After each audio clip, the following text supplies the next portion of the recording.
Book of Matthew, chapter 15. Some Pharisees and teachers of religious law now arrived from Jerusalem to see Jesus. They asked him, "Why do your disciples disobey our age-old tradition? For they ignore our tradition of ceremonial hand-washing before they eat." Jesus replied, "And why do you, by your traditions, violate the direct commandments of God? For instance, God says, 'Honor your father and mother,' and anyone who speaks disrespectfully of father or mother must be put to death. But you say it is all right for people to say to their parents, 'Sorry, I can't help you, for I have vowed to give to God what I would have given to you.' In this way, you say they don't need to honor their parents. And so you cancel the word of God for the sake of your own tradition. You hypocrites! Isaiah was right when he prophesied about you, for he wrote, 'These people honor me with their lips, but their hearts are far from me.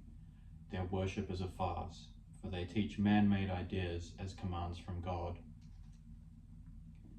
Then Jesus called to the crowd to come and hear. "Listen," he said, "and try to understand. It's not what goes into your mouth that defiles you. You are defiled by the words that come out of your mouth." Then the disciples came to him and asked, "Do you realize you offended the Pharisees by what you just said?"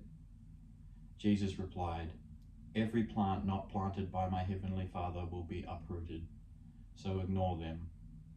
They are blind guides leading the blind, and if one person guides another, they will both fall into a ditch." Then Peter said to Jesus, "Explain to us the parable that says people aren't defiled by what they eat." "Don't you understand yet?" Jesus asked. "Anything you eat passes through the stomach and then goes into the sewer, but the words you speak come from the heart. That's what defiles you. For from the heart come evil thoughts, murder, adultery, all sexual immorality, theft, lying, and slander. These are what defile you. Eating with unwashed hands will never defile you." Then Jesus left Galilee and went north to the region of Tyre and Sidon. A Gentile woman who lived there came to him, pleading, "Have mercy on me, O Lord, Son of David, for my daughter is possessed by a demon that torments her severely." But Jesus gave her no reply, not even a word. Then his disciples urged him to send her away. "Tell her to go away," they said. "She is bothering us with all her begging."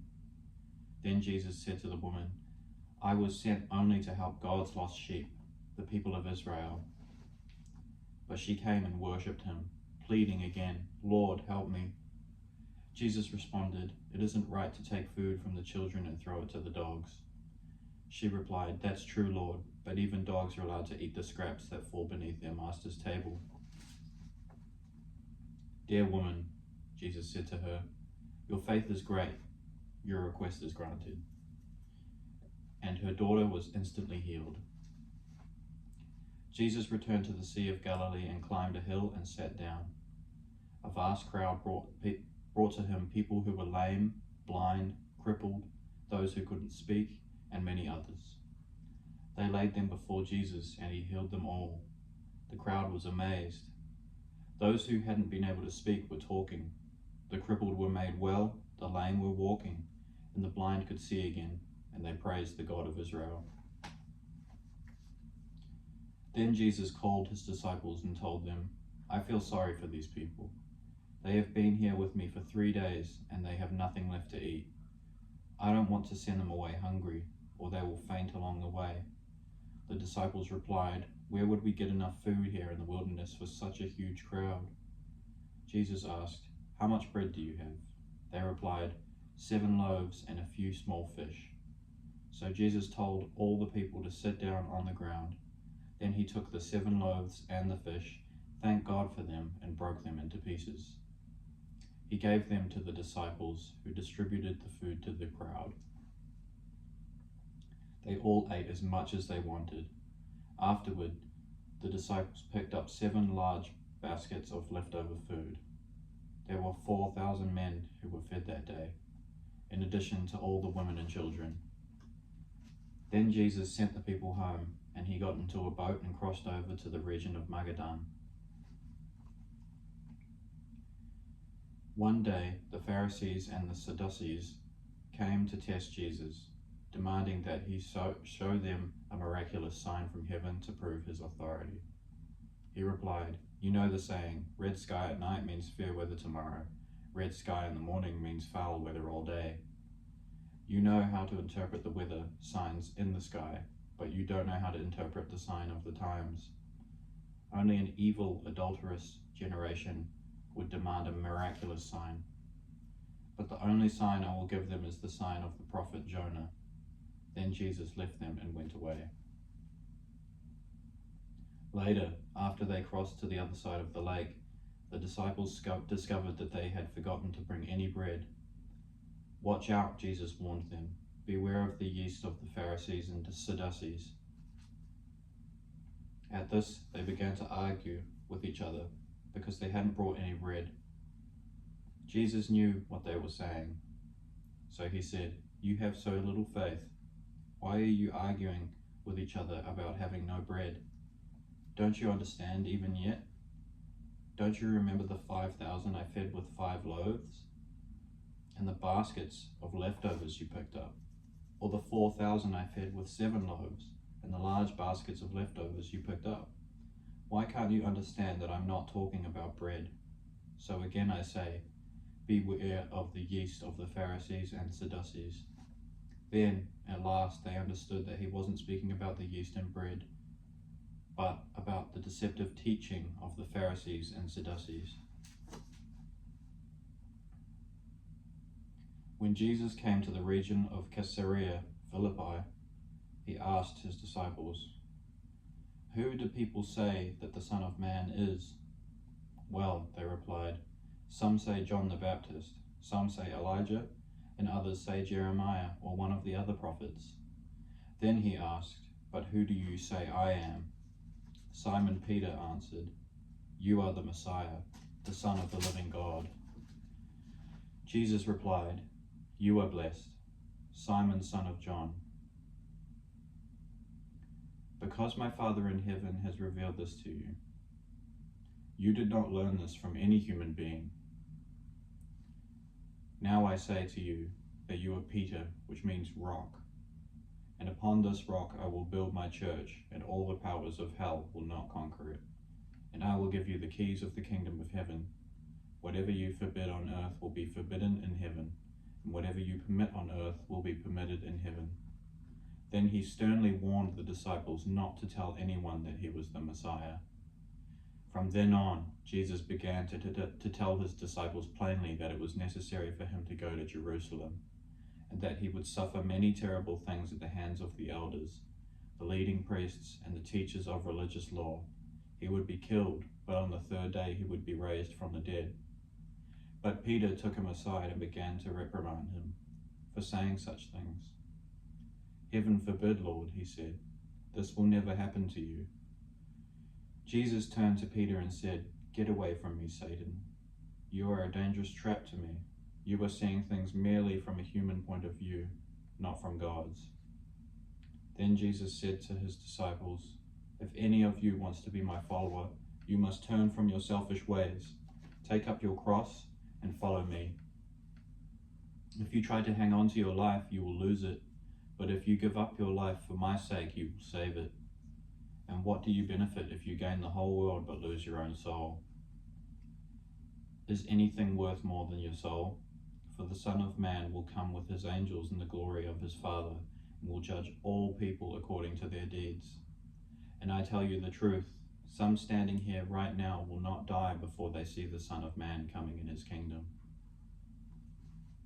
6 days after, Jesus took Peter and the 2 brothers, James and John, and led them up a high mountain to be alone. As the men watched, Jesus' appearance was transformed so that his face shone like the sun, and his clothes became white as light. Suddenly, Moses and Elijah appeared and began talking with Jesus. Peter exclaimed, "Lord, it's wonderful for us to be here. If if you want. I'll make 3 shelters as memorials, one for you, one for Moses, and one for Elijah." But even as he spoke, a bright cloud overshadowed them, and a voice from the cloud said, "This is my dearly loved Son, who brings me great joy. Listen to him." The disciples were terrified and fell face down on the ground. Then Jesus came over and touched them.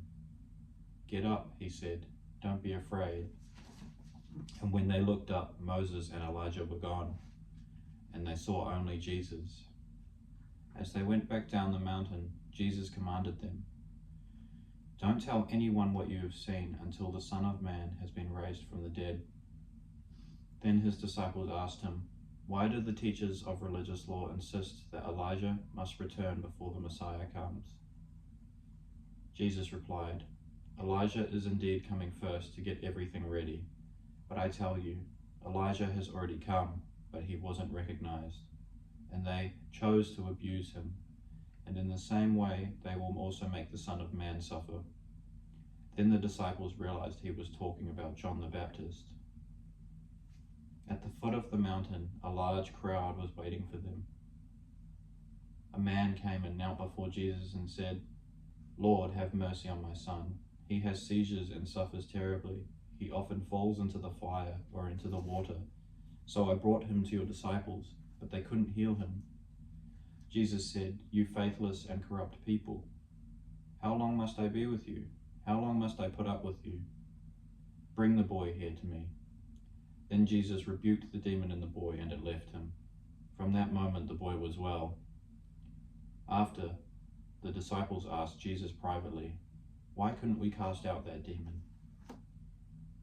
"You don't have enough faith," Jesus told them.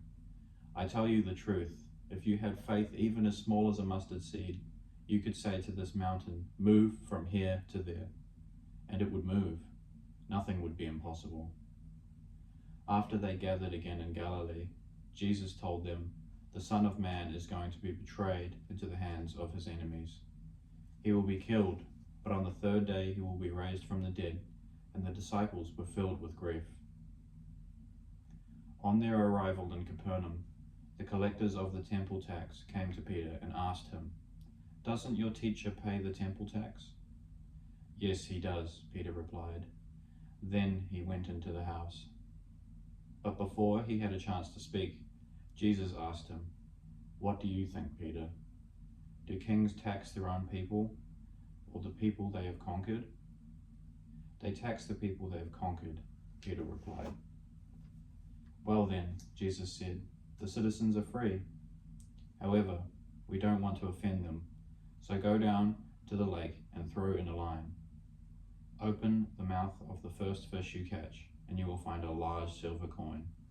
Take it and pay the tax for both of us."